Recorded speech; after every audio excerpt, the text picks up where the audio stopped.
Hi, I'm Erik Voss, and this is a breakdown of The Walking Dead Season 7, Episode 15, Something They Need, with that something, I guess, being all of Oceanside's guns, which they took in exchange for something some of the people of Oceanside needed. You're not leaving us any? Nope. See you later, Rachel.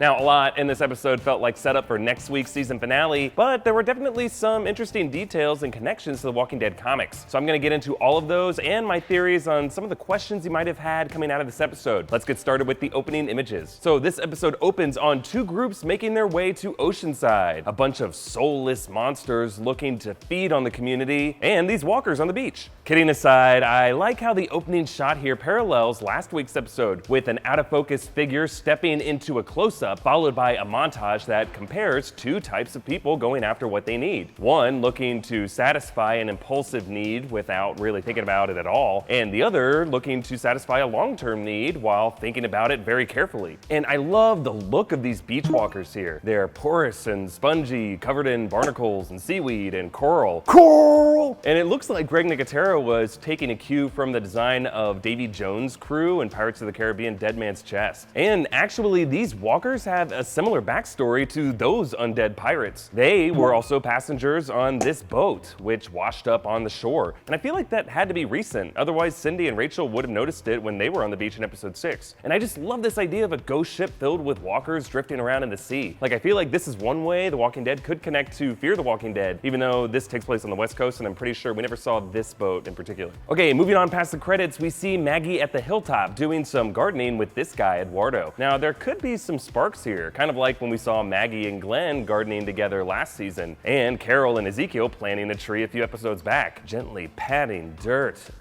This guy needs a cold shower. But Maggie's having none of it. Her tone here is all business, and even kind of morbid, using a tarp to speed along the plant life cycle. We want warmth, so put out shoots for the last freeze. That way we pull back the tarp, they die naturally, saves on all the endless waiting. And this is kind of a tonal opposite of the farming tips that Maggie's father, Herschel, gave Rick back in season 4. These little bristles, they'll take root. We'll have a whole new plant. So in that moment, Herschel was an optimist, implying that even when things break, they can still regrow. Basically, that idea of it's never too late to change, which is a line Maggie says in this episode. And while I think Maggie still believes that, in this moment, her optimism is sobered. The deaths of her father and her husband Glenn have turned her into more of a realist, knowing that sometimes things are just gonna die and it's best to rip it off like a Band-Aid or a tarp. Also, we notice that Gregory is eavesdropping on this conversation, and two details in particular threaten him. One, the fact that Eduardo calls Maggie boss lady, and two, the fact that Maggie wants to plant a blueberry bush that can live for 40 years, implying that she intends to stay at the Hilltop for a very long time. Okay, moving on to Rick's group. Now, in case you missed what exactly Rick's plan was for Oceanside, the idea was to have Tara sneak in, since she's really the only one who knows the layout of the place, and then that would begin a countdown, giving Tara a limited amount of time to convince Natanya to surrender peacefully. But if that negotiation took too long, Daryl and Jesus would trigger these explosives, which are the same ones that they stole from the Savior blockade back in episode 9. And those explosives would scare the people out of the village, where Michonne, positioned as a sniper, could herd them using warning shots. And then Rick could hold them hostage while they looted their armory. Now, a lot of you are pointing out that Rick is kind of acting like Negan here, stealing people's guns. And I actually think that those parallels go even deeper and they're intentional. But also, this episode specifically calls back other decisions made by past Walking Dead villains, like the Governor and the people from Terminus, asking us to compare leadership styles and the motivations behind those decisions, but I'll point this out as we go. Okay, moving on to Sasha, whose infiltration of the sanctuary apparently ended with her capture, and honestly, I'm a little bummed that this happened off camera and we didn't get to see it, but this scene that it led to with David is pretty great. It's taken directly from issue 117 in the comics, with Rapey Davy the Savior assaulting a different but similar character, Holly, whom the show seems to be replacing with Sasha. And everything from David's creepy dialogue to Negan bursting in and stabbing David in the neck goes down pretty closely to how it does in the comics. Tell me how thirsty you are. I'm sorry you had to see that. We are not monsters. But there are a few changes from the comics too. Like for one, the comics include a line from Negan that goes deeper into why Negan has a hard line against rape. He talks about the bigger picture, saying this war, however long it lasts, is a means to an end. When the dust settles and we've won, ultimately we have to work with these people. We want a community that can accomplish things together. That healing cannot begin if we have sunk to such inhuman levels. And this is important because in real world history, rape was and still is used as an instrument of war, with invading armies raping the women to completely demoralize and destabilize the society of the losing side. But Negan doesn't want to completely destroy his enemies. He wants to control them and bring them into his worldview. And he believes that that kind of indoctrination can work through fear tactics and killing random people, but not by leaving them with this deep-rooted resentment. Also, I think Negan's anti-rape policy is meant to contrast the Governor in Woodbury, which this moment reminds us of with this other deviation from the comics. Go to hell. That phrase, go to hell, is also what Maggie told the Governor when he assaulted her. Go to hell. So while the Governor was a reckless monster who acted impulsively, Negan is a more calculated monster whose evil follows a code. Also, notice how this scene repeatedly mentions that Sasha is tied up with rope. It's just all kinds of fun and interesting things you can do with rope. I think that this is a subtle reminder of that scene last episode when Rosita taught Sasha how to tie a knot. And I kind of have a feeling that we're gonna see Sasha use that rope as the weapon that she's seeking. And before I move on, I like this little detail that when Negan realizes that Sasha was in the lineup scene in the first episode, he recalls it by doing the same iconic Negan lean. Jeffrey Dean Morgan is actually aware of this gesture, and I love how obsessed he is with it. Okay, moving on, this next scene with Eugene seems to shoot down those theories that Eugene's loyalty to Negan is just an act. Like, he explains his rationale. I believed I could be brave, that I could be a survivor like Abraham was. Eugene is referring to one of the last conversations he had with Abraham last season. I've changed, adapted.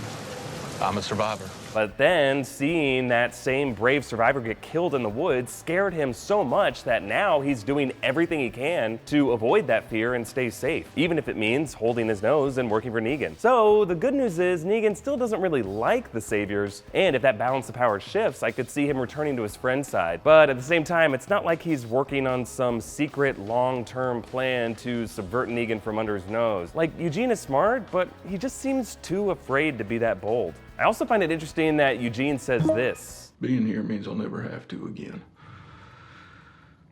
And neither will you if you just say yes. So the phrase "say yes" was the same words that Jadis and Rick used earlier this season to end their bargaining. Say yes. Basically, stop being stubborn and say yes to a deal that isn't ideal for you, but will let us move forward. I actually have a deeper theory for why Eugene uses these words in particular that I'll get to later. But before we move on, it's interesting that Sasha is left with this dilemma to kill a walker in a cell. That's another parallel between Negan and the Governor, who left Andrea in a locked room with Milton as a walker, forcing her to use pliers to try to fend him off. Now, this scene between Maggie and Gregory features the title of this episode, with Maggie explaining where Sasha, Rosita, and Daryl went. They're looking for something they need. Now, on the surface, that need is revenge against Negan, satisfying their selfish, impulsive desire, regardless of how it could affect others. But really, when you think about it, that's not a need so much as it's a want. And most of the characters this episode need something more: control over their own lives and real influence and power. That's why Negan forbids a society of raping and pillaging. Well, he's cool with pillaging. And why in this scene, Gregory backs down from stabbing Maggie in the back because he knows that impulse decision will probably make him lose even more power. This scene also reveals that Gregory has apparently never taken down a walker before, something that he lied about to the Hilltoppers. And that facade is something that he has in common with another leader nearby, Ezekiel at the Kingdom, who purports his own false identity to his people. The difference is, Ezekiel's people still respect him. Maybe it's a tiger. Moving on to Oceanside, I like how Natanya's eyes linger for a second on the corner of her home, where there are still bullet holes from the shootout with Tara in episode 6. And I like how this suggests that Oceanside's wounds from their encounter with Tara still remain, and they've come back to haunt them when Tara returns. And maybe I'm just reading into things, but check out this moment between Tara and Cindy. They killed my friends. They killed my girlfriend.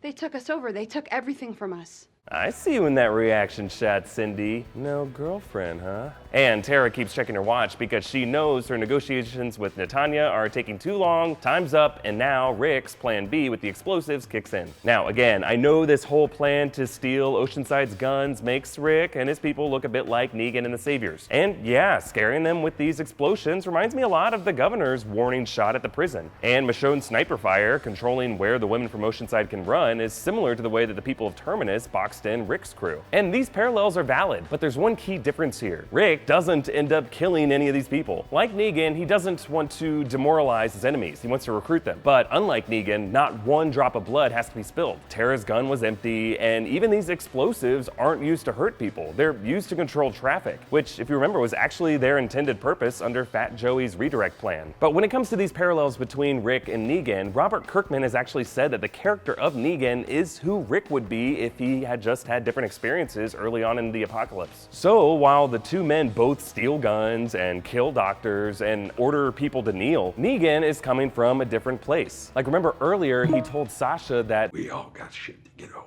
that could mean that Negan's tragic backstory from the comics, which I won't spoil here, is going to be revealed as a key motivator for his whole savagery. Meanwhile, the key motivator for Rick is something a bit more hopeful. Carl and Judith, both of whom he almost lost, but miraculously found their way back to him, which was his major inspiration ever since he led Alexandria to clear that horde last season. And I think that's why we get a similar cooperative moment when Rick and the Oceanside women clear these beach walkers. Okay, checking back in with Sasha and Negan, Sasha shows that she's willing to play ball by putting down Rapey Davy the Walker and leaving the knife there in his skull. Now, obviously, this is an angle Sasha is playing, but notice when Negan says this line.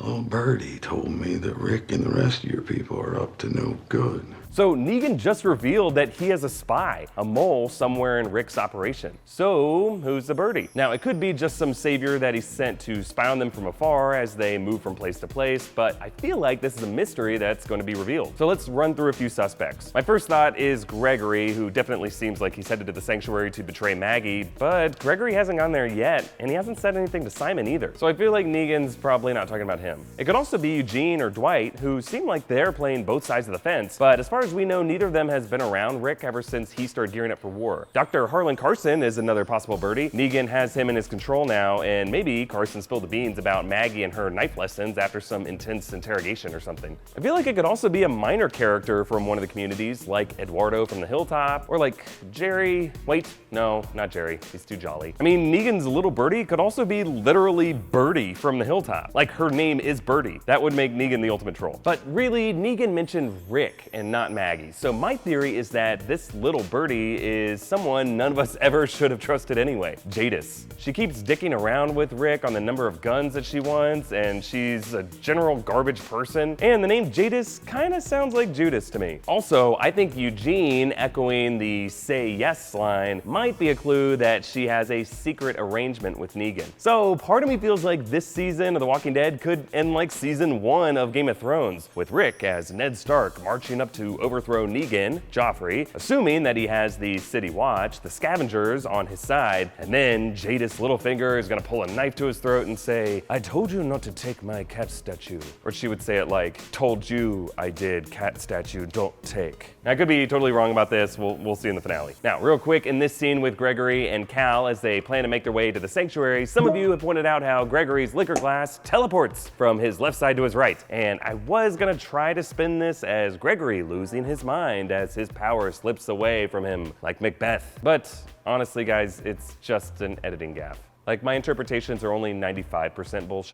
And Sasha's attempts to trick Eugene into giving her a weapon to kill herself with, but to actually kill Negan with, backfires when Eugene gives her the poison pill that he made back in episode 11. So Sasha is really at the end of a rope here. But I'm curious if the show really is taking Sasha on Holly's storyline in the comics, which I don't want to spoil here, or if they're planning to deliberately deviate from that storyline. We will see next episode. And after Rick and his people leave with all of Oceanside's guns, happens, Tara leaves Rachel with her own little birdie, which is another callback to episode 6. And that brings us to our closing images at Alexandria, where it turns out the figure that appeared to reside in the shadows outside the sanctuary last episode was actually Dwight, providing Rick with a little birdie from Negan's operation. And notice how this takes place in the prison cell, completing Dwight's character arc from one prison cell in the sanctuary in episode 3, an episode that was called The Cell, to this new prison cell in Alexandria. And Rick completes this transition by forcing Dwight on his knees, just like how Dwight and his people forced Rick on his knees at the beginning of the season. But while it kind of seems impulsive of Dwight to switch sides like this is actually a well thought out strategic decision, fulfilling a need. Dwight knows that he will always feel kind of like a prisoner under Negan, and that goodbye letter from his wife Sherry challenged him to find his soul. And by offering his services to Rick, he's giving them something they need. See what I did there? Because something they need is a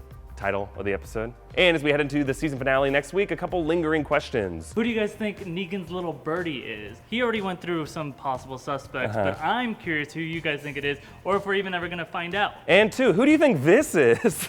I'm Rick.